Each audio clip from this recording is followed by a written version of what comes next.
One day, Edward was in the shed where he lived with the other engines. They were all bigger than Edward and boasted about it. "The driver won't choose you again," said Gordon. "He wants strong engines like us." But the driver and fireman felt sorry for Edward. "Would you like to come out today?" "Oh, yes, please," said Edward. So they lit his fire, made lots of steam, and Edward puffed away. The other engines were very cross at being left behind.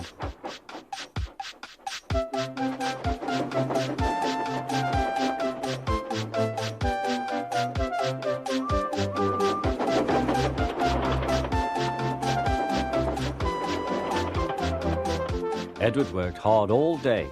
The coaches thought he was very kind, and the driver was very pleased.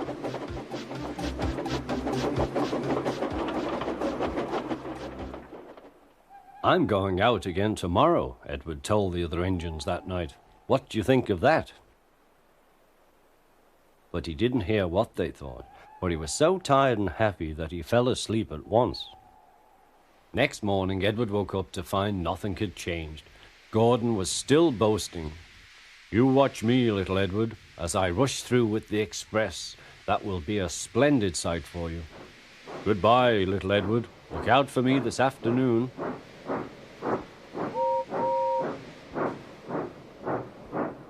Edward went off to do some shunting. Edward liked shunting. It was fun playing with trucks. He would come up quietly and give them a push.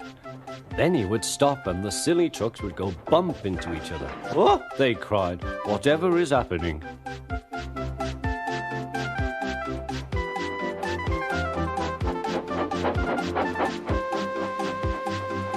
Edward played till there were no more trucks.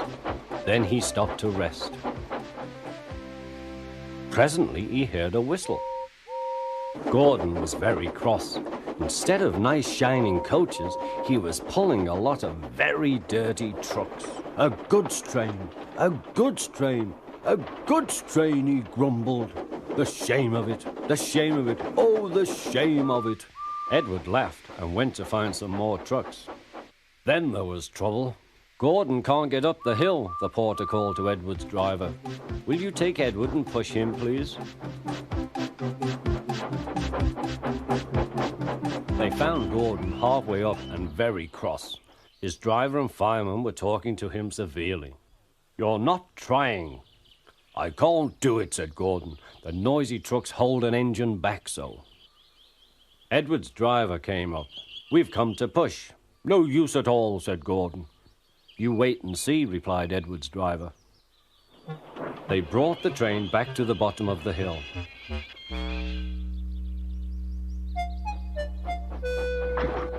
"I'm ready," said Edward. "No good," grumbled Gordon. They pulled and pushed as hard as they could.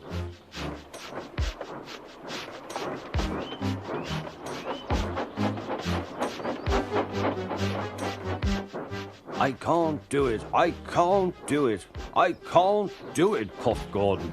"I will do it, I will do it, I will do it," puffed Edward. Edward pushed and puffed and puffed and pushed as hard as ever he could. And almost before he realized it, Gordon found himself at the top of the hill. "I've done it, I've done it, I've done it," he said proudly. He forgot all about Edward and didn't wait to say thank you. Edward was left out of breath and far behind. He ran on to the next station, and there he found that the driver and fireman were very pleased with him. The fireman gave him a nice long drink, and the driver said, "I'll get out my paint tomorrow and give you a beautiful coat of blue with red stripes. Then you will be the smartest engine in the shed."